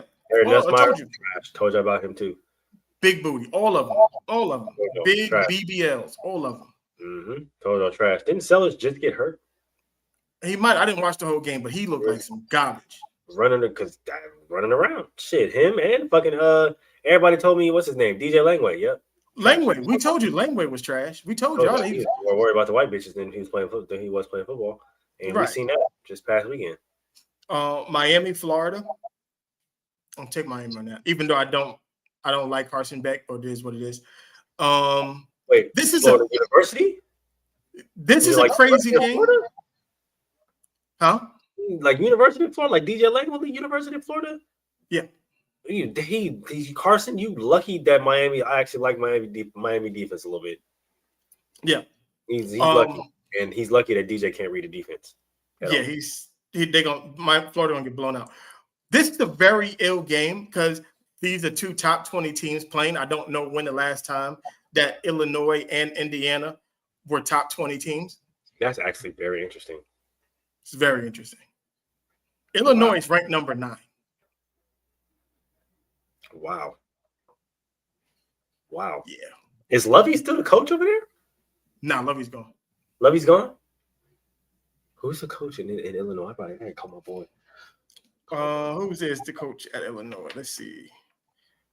Watch it be some NFL coach. Right. Head coach at Illinois. Brett Bielema. Wow. Really? Did not know that. What? Right? Really? Okay, that's probably why they ranked number 9. Yeah. Okay. And Indiana. Wow. Really? Yeah. This is going to be a solid game. That's actually a solid game. By the numbers, it's a solid game. Yeah, no, I'm actually excited for this game. This is going to be a really good game. USC, Michigan State, really don't care too much about. You know, I'm going USC off. Yeah. I need Arch to have a good showing against Sam Houston. Can y'all relax on my boy? They won't. That's why I didn't want to. I'm not going to get into Arch because that'll be a whole nother 30 minutes. So can he work? Just you feel me? Give him some time to work, bro. It's only been 2-3 games. Relax. He gonna get right. I don't want everybody to be on his. You feel me? At the end of the season when he looking real nice and polished, bro. Yeah, they don't want to hear that. Dang. Okay. So we're gonna recap last week. Recap the games real quick, and then we'll get to the picks. So we'll keep it short and sweet with the recaps, and then we'll get to the picks. So Ravens Browns, that game 41-17, Ravens win. Went the way that I thought it would go. Yeah, of course. Yeah, accurate. That was supposed to happen. Get up here and talk about Dylan Gabriel coming in and throwing a garbage time touchdown. Bullshit. We ain't gonna do that. Noodle Arm did what I thought he would do out there in New Orleans. Got it the 49ers to a win. Yeah, my boy Mac and Tech Jones. Yeah, he did. He most definitely did. Yeah. So he went out and he did his thing. Rams Titans. Look, it went pretty much the way I wanted, even though they kind of force-fed the ball to Devontae a little too much for me, but it is what it is. We called it. That was the Devontae game. They had to, make sure that they realized that he was, on the roster, because if not, he going to start, talking about he needs to lead and stuff. Very much true. Jaguars Bengals, we talked about Joe Burrow getting hurt, Jake Browning coming in doing what he did. Jets Bills disappointed me a lot. Aaron Glenn, I just have a question. Aaron Glenn, what you doing? Yeah, I don't know what the man is doing. What you doing, big dog? I don't know. Is it like first year jitters, first game, like first game? What you got going on? Because he's looking like some shit. That defense looking like some shit. Worse. It looks way worse. Looks a lot worse. And I'm gonna give him time. Because I'm gonna let you rock. I'm gonna let you rock because I rock with you, but tighten up because I don't like the trajectory in which y'all going right now. Right. Patriots Dolphins. That game went exactly the way that we thought. We said that they was gonna lose, but Achane and Tyreek was gonna go off, and they did. So again, if y'all follow, y'all understand. We are very accurate with the shit that we do. We really does this. Like, it's very accurate. Very accurate. Same thing with the Giants. Even though the Giants should have won this game, we told you that Mullett said Malik was going to go off for 155. Told y'all. He went off for 167. I told you Wendell Robinson was going to touch their ass deep. That's what he did. They should have. And I said Russ was going to cook. And he did. The defense was just in the kitchen frying up too. Fucking bastards. Yeah, they was. The Lions did the Bears dirty. I told you. They for surely did that, man. I ain't even gonna lie to you. That boy Dan the man came out and said, "Hello, I gave you the job." Yeah. So that was a bit much. He didn't have to do that. Yeah, that was a good pick. Good on you, man. That was a good pick. He didn't have to do that. Old man Rodgers looked exactly as bad as we told y'all he was going to look. Told y'all. We told y'all. Yeah. I mean, he looked like some bullshit, and that's what he is. I told y'all, don't that first game, don't let that shit fool you. We try to tell y'all, we know he made it look good. Yeah. But no. It was fool's gold. It was fool's gold. Told y'all. We told y'all. Indiana Jones continues his quest. That man, Sir Indiana DJ Daniel Jones, is out there rattling up them horses, man. He got them Colts over there looking real good. Yeah, that's surprising, but hey, it is what it is. I don't know. The Colts got a lot of shit going on right now. They done started Daniel Jones. They got the little owner chick on the sideline. Whatever works. You niggas 2-0. I can't say shit to y'all. No, I'm not saying nothing. Let it do what it do, baby. Let it do what it do. Y'all keep cooking, man. You feel me? Y'all 2-0. And I told everybody Jonathan Taylor's gonna have a resurgence this year. Mighty Mouse and Fast Feet had their game. A solid game. Like that actually turned out to be a really good game. It turned out to be a really good game. Fast Feet and them pulled it out. Yeah. Eagles Chiefs. I knew I forgot something. I had the clip and I fucking didn't do it, but I'm glad Jalen Hurts said what he said when they had them mic'd up, or it was mic'd close to the field when what's his name? Chris Jones said, "We held y'all for less than 100 yards," and Jalen Hurts said, "Shut the fuck up. We won the game." I'm glad it was on display for you dumbasses who only care about yards. It doesn't matter. We tell y'all this all the time. I don't give a fuck about that. As long as you win the game. And you want to know the best fun? See, because I verbatim, because I watched this clip so many times because it was beautiful. Chris Jones said, and I quote, "You don't even have 100 yards." Jalen Hurts came back and said, and I quote, "Nigga, we won the game." That's all that matters. That's the only thing that fucking matters, dog. Now, I understand for your parlays and your fantasy points and all the shit like that, y'all get you in your fifis a little bit. I get it. But they won the game. Them, the Philadelphia Eagles are 2-0. Right. And I'm gonna get to this is what I want to get to about your boy AJ Brown. Please support AJ Brown. If he just said, "Guys, I love you. I got 5 catches for 30 yards. This is a terrible fit." AJ Brown told us as much days after the Super Bowl. He posted an Instagram photo talking about how the satisfaction of the Super Bowl lasted 2 days. Where I get my love for the game is showing my excellence. He told us that's who he is, and that's part of the reason he's become so great. That while winning is fun, what he plays for is, dominating his matchup. I wouldn't mind if AJ, or blame AJ if he were frustrated. This is why him and Jalen Hurts got a problem. Jalen Hurts will win by any means necessary. AJ Brown only wants to win if he's the reason why they won. A selfish football player and a non-selfish football player can't occupy the same space. And I think where that dynamic comes in is because I get it, right? AJ Brown is a competitor, right? So competitor and what he was and what he's saying are not the same thing. Oh yeah, they're not remotely the same. But you can be a competitor, but you can also be selfish in the same sense. But Mulich, why did he want out of Tennessee? Oh, we understand that. Like I said, you can be a competitor, but you can also be selfish in the same sense.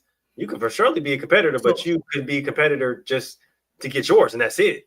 Like, I want me to look good. I'm going to compete. Don't get me wrong. I want to look good while I'm doing it. He could have stayed in Tennessee. If all you want to do is just catch the ball and get all the crazy ass yards, you can do that and keep banging your head up against the wall and losing games. But you didn't want to lose no more. That's why you wanted out of Tennessee. There it is. Because at the end of the day, I'm still a football player. I'm still a competitor. But what I'm not going to say is, and what I'm not going to admit is, I'm selfish. I'm a selfish football player. That's what it is. Like, sure. But if I'm a selfish football player, get that month. If you are more concerned about what you do individually, go take your ass back to Tennessee. See, and that's the beautiful part about it, right? See, that's why I love it. That's the reason why I said, right? You can be a competitor, but at the same time, you motherfuckers are selfish because a lot of y'all do that, right? A lot of y'all do that. A lot of y'all will sit up there and stay on a bad team because you're good on a bad team. Like I just said, oh my God, you're the best player on a bad team, right? I can get money. I can get all the yards. I can get all the accolades. I can go crazy here. I'm the best player. But then something kicks in, right? There's that little voice in the back of every single fucking football player's head, every single competitor's head, right? I don't like to lose. Yes, the money's fine. Yes, the stats are great. Yes, all the accolades are good, are solid. But guess what? The major accolade that you're missing is the fucking wins, and that's eating at you. I'm a sore loser. I don't like losing, so I hate it, and that's eating at you, right? So now you have to make a decision. What is more important, how good you look or winning? And that's the reason why I said he's a competitor, yeah, for sure. But you're selfish, bro, because now you done got the wins, right? You got the money, you got the wins, right? So now, which was more important, the winning? Or you looking good in the money? All right, I'm gonna take the W's all the time. That's just me. How much of a competitor are you to sacrifice some stats, some catches to win, or are you too selfish in order to not only a competitor but a good teammate? And now that's why I said what I said about Devontae Adams, because Devontae Adams has the same issue. Mm-hmm. Same issue. But it is what it is. On to the next game. Falcons, Vikings. My man JJ got hurt. I'm not gonna lie to you. I did not expect that game to go that way.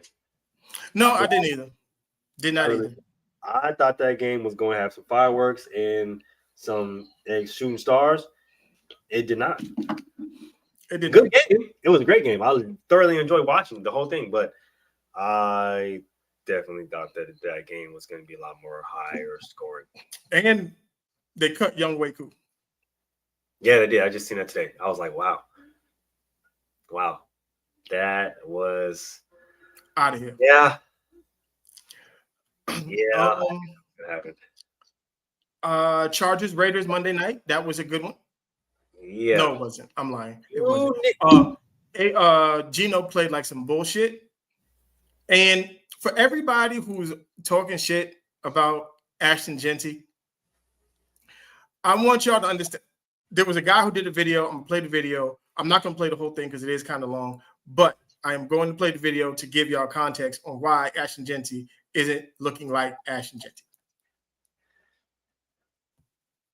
You have Jordan Meredith at the center, and then the right guard, Jackson Powers Johnson, zone blocking this one tech, working up to the wilt. And what you need from the center is some help here, because he's going to be breaking inside. You need Jackson Powers Johnson to be able to overtake him, so you need a strong arm, you need a shoulder or something. Well, he does nothing. He gets his hand on his back, allows the one tech to break inside. Jackson Powers Johnson can't do anything, and the play's blown up. But if you look at the other side of the offensive line, it doesn't get better. Your Sam, initially lined up as just a standard Sam, he's going to be the victim of this combo block, working on the 3 technique up to the Sam with the zone punch just hitting right behind him. But then he walks down. So your offensive line assignments have got to change. You got Michael Mayer. He's going to block out on the Sam. Then Colton Miller, the left tackle, he's going to block out on the 6 tech. And then the left guard, Dylan Parham, he's going to block out on the 3 tech. So that should be what happens. But instead, the offensive line does not adjust at all. You get a combo block between the left guard and left tackle on the 3 technique. You got Michael Mayer blocking down on the 6 tech. And then you just leave the Sam unblocked. Also, what the hell is Dylan Parham even doing on this play? He did nothing. Look at him. He did absolutely nothing. This offensive line is terrible. All right, now watch Dylan Parham and watch his left foot as he tries to hit this scoop step on the 4-eye. He's going to pick it up and put it back down in the exact same spot. My high school line coach used to get on my ass for doing that, and he's in the NFL. So that allows for Milton Williams to get to the outside of him, and then for whatever reason, the center is going to continue blocking him upfield on an outside zone to the left. I mean, are you an idiot? And then Michael Mayer, he's going to be blocking Harold Landry here, and he's just going to throw his shoulder, fall down, and then Harold Landry's going to make the tackle. I mean, look at this. There is not a single offensive lineman downfield. You could throw a pass here and there would be no ineligible men downfield. This is absolutely ridiculous. Anyone want to tell me what Brock Bowers is doing here? I mean, he's going to motion over and lead block. He's going to completely miss his assignment, allows for Ashton Genty to get completely blown up. I mean, what the hell? Just so we don't have any confusion on why Ashton Genty can't get off. He can't. It's impossible right now. The blocking scheme is fucked up. The offensive line don't know what the fuck they're doing. Gino had a very bad game this past week. It's bad. It's just bad all the way around right now. I'm going to give it time. I got 904 likes on my comment today under a specific video saying that Ashton Genty is becoming noticeably concerned about his usage. Through 2 weeks, he's only being given the ball 30 times. And with those attempts, he's only averaging 2.7 yards a carry, which ranks 66 amongst in an active NFL running backs. Now, the reason why I got 904 likes on that comment is because I literally said, just as Mel displayed, the offensive line is getting no push. You literally see it right there. And if you go back to what I said last week, did okay in pass pro, but run protection, I need y'all to be more aggressive. I need y'all to be more nasty. I need y'all to finish blocks. None of y'all did that. Nobody. Now, outside of Gino throwing 1,000,001 picks because he had a bad game, happens. Shit happens. Okay, we get it. Right? We're going to chalk that up. Right? What I will not stand for is bad O-line play. And what I will not stand for is bad play call. Okay? I will not stand for that. All right? O-line, y'all have one, and I'm not saying like literally y'all have one job, but y'all have one job, bro. And they're not doing it. And y'all not doing it. I need some process. I need something to wake up inside y'all, okay? Because at this rate, it's not good, right? And y'all like missing assignments, missing blocks, lazy technique, lazy footwork, oversetting, shit, undersetting, not getting upfield, not going down for the cross, not finding the mic, not finding the Sam, not climbing, bro. Like there's no communication. No communication. Like come on, y'all. I need this unit has to be better. And it regardless of what people say, it starts with y'all. Yep.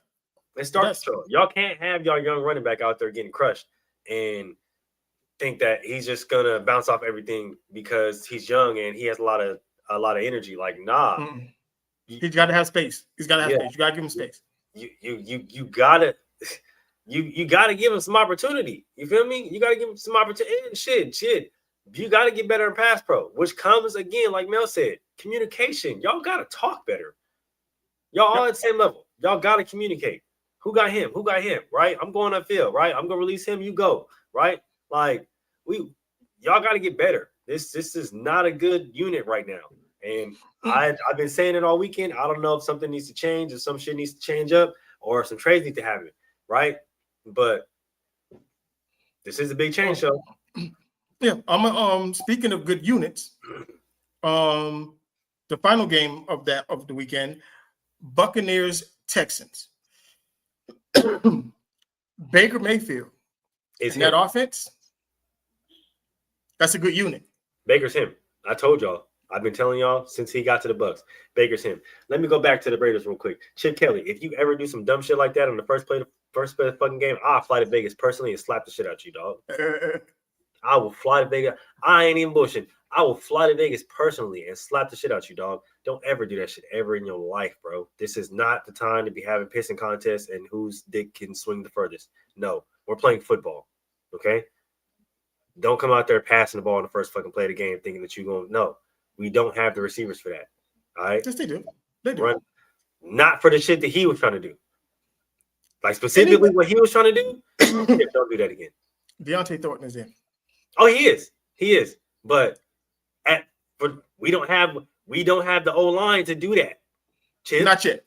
Don't do that. Don't do that dumb shit. Don't do that dumb shit. Because I see the vision, right? I understand I understand the pieces that we do have. But we don't have the pieces to do that. Yeah, I mean, I understand. See, sometimes you gotta back everybody up to get everybody from, because what they're doing is they're packing the front to stop Genty. So if you take that shot, you back them up, it opens up lanes to run the ball. Yeah, I understand it. Kobe. I understand it, but I'll punch the shit out you, dog. Don't do that. Don't do that. You swung the home. You swung the momentum. You swung the momentum of the whole goddamn game. That's how we should start our games on though. Like if Eric is watching, type it. They used to go deep to Jeff first play of the game. Oh yeah, I sometimes we'll do that depending on the personnel of the other team. But when you have Chris Jackson and you have Derwin James and they're literally running a bracket coverage, you don't do that.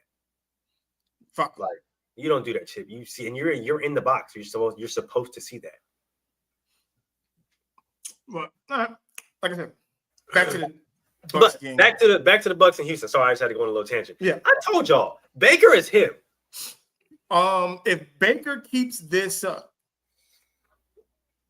you might as well put MVP next to his name. Baker is. I know y'all seen him act like he was hurt, and then CJ came up to him, started talking shit, nigga bounced up and said, "What you say, bitch ass nigga?" And then went on to, for me, win the game winning drive type shit. Baker, I'm trying to tell y'all, he's top 5. If Baker continues, this will be my redemption. I'm glad Baker is doing this, and I don't like people talking glowingly about him. Cleveland fans. Oh, we miss Baker. Oh, we knew Baker was going to be. No, you don't. No. There was a handful of us that still love Baker. There's a handful of us. That was it. Handful. And people was talking shit to us, talking crazy about us, and now y'all got to eat all that. Y'all was talking shit because my boy was on the practice squad. Okay, in the 3-point stance, playing defense tackle or defense end. Everybody wanted to be on his nuts because he came down and won a goddamn game against the Rams. Oh, Baker like that. And then he go to the Bucks and everybody don't believe in it. And now y'all all want to start to come back. No, bro, stay over there. Stay on your side. Baker is him. Told y'all. Yep. Okay, let's get to these week 3 matchups. We already had the Bills-Dolphins last night. That was a whole bullshit game. All right. This game is this a mess up game for me because my two teams are banging heads right now. We got Las Vegas Raiders and the Washington Commanders. No Jaden Daniels this week. I was going to say Jaden's not playing, huh? Nope. Marcus Mariota is the starter for this game. Yeah, I feel sorry for y'all. That's not gonna go well. I'm going to take the Raiders in a tight one. Oh yeah, huh? Nah, this is in Washington. No, it's in Washington. Yeah. Y'all know I gotta rock with the squad. But like I said, Chip Kelly, don't do that dumb shit again. I will kick you in your head. Packers, Browns. Damn. I thought this was gonna be the week the Packers take an L, but it's not. No, they don't take an L on this one. Yeah, no, they don't take an L this week. Give me the Packers. This will be the last game that Joe Flacco plays quarterback though. Yeah, no, this is probably gonna be the last game he plays quarterback. Because I think they speed the timeline up. Yeah, at this point, you might want to. Because I said week 8 would be around the time that they get him up out of the paint. I think after this week is when they get him out the paint, and they're going to go to Dylan Gabriel. Dylan Gabriel's going to fuck it up or get hurt, and then they'll go to Shador, and then everything will go and everything will be good there. Yeah, then we'll be right on track. Yep. Fast feet and noodle arm, 49ers Cardinals. Really? And they're both 2-0. And they're both 2-0. Who's taking their first loss? This is going to be a really good game.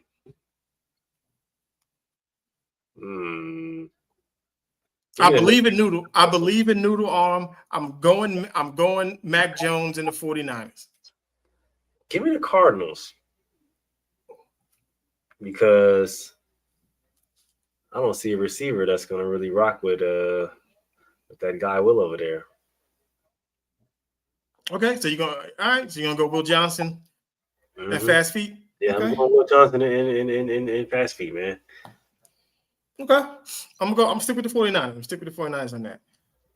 Bengals, Vikings.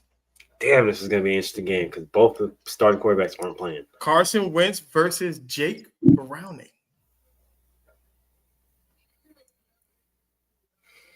Fuck Prince Harry right off the top. I'm going Bengals and Jake Browning. I'm rocking with my boy Jake because he's local and nigga, it's always fuck Carson Wentz, bro. I don't care. Always fuck Carson Wentz. Always fuck Carson Wentz. Steelers Patriots. Ew. Drake May gonna belt that ass. I'm going motherfucking Actually, Patriots. Give me the Pats. Yep, you're right. Give me the Pats. Stephon Diggs has a big game. If you're betting, bet Stephon Diggs has a big game. They just announced his pregnancy with Cardi B. Yeah, he gonna have something to prove. Cause Jalen Ramsey gonna be talking hella shit too. Mm-hmm. Yeah. Stephon Diggs gonna have a big game. Colts Titans. Colts 3-0. Definitely taking the Colts.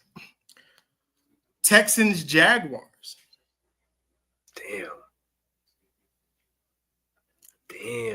The Texans are 0-2. They are. But CJ he breaks it open. Give me the Texans. That's what I'm thinking. I'm thinking if they lose this game to the Jaguars, it's gonna get nasty. Yeah. D'Amico's seat gonna be hot than a motherfucker. Oh God, you already know they're gonna sit up there and turn up the fucking narratives on that. Yeah, I'm going Texans because I don't think they start 0-3. Yeah, we're gonna see. Falcons, Panthers. Damn. This gonna be my last. This gonna be my last time with Bryce and Leggett. I believe everybody's talking a lot of shit about Leggett. They're talking a lot of shit about Bryce and that team. I think they put it together and they beat the Falcons in a close game in Carolina. Divisional game. Both these teams 0-2? Nope. Falcons are 1-1. Falcons are 1-1. They are 1-1. And they should be 0-2. They should be. Give me ATL. Okay. This is a good game. Both teams are 2-0. Rams, Eagles. Damn. This is a good game. Damn. This is a tight one. This one's tough. This is actually pretty good. This is actually a pretty solid matchup. This one is tough. So I think it's something crazy. I don't think Jalen Hurts has threw a touchdown pass yet. He has not. I like chaos. I love chaos. Give me the Rams.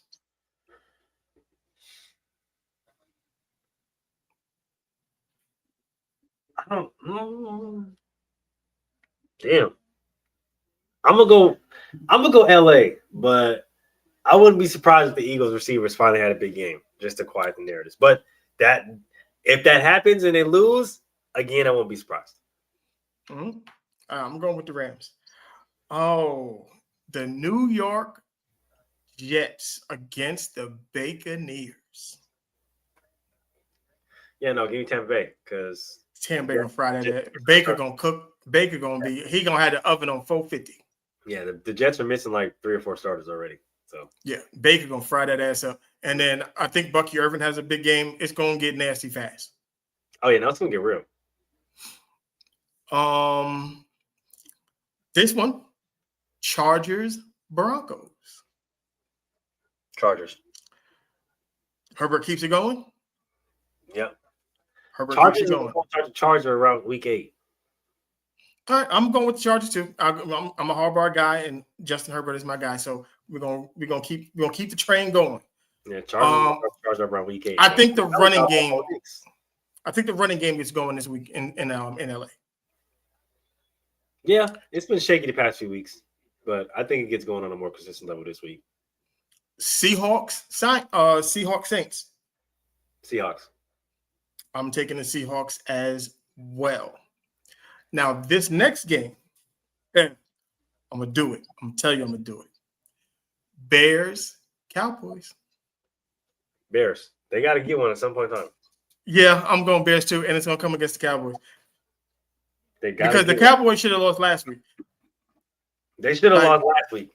They should have lost. Y'all should have lost last week, and y'all know it. That's the reason why y'all so happy and y'all are so hung up on this win right now, because y'all know y'all should have fucking lost last week. Yeah. The Cowboys should be 0-2 right now. The Bears are going to get one, and it's going to be against the Cowboys. Y'all can book it. Yes, I can book it.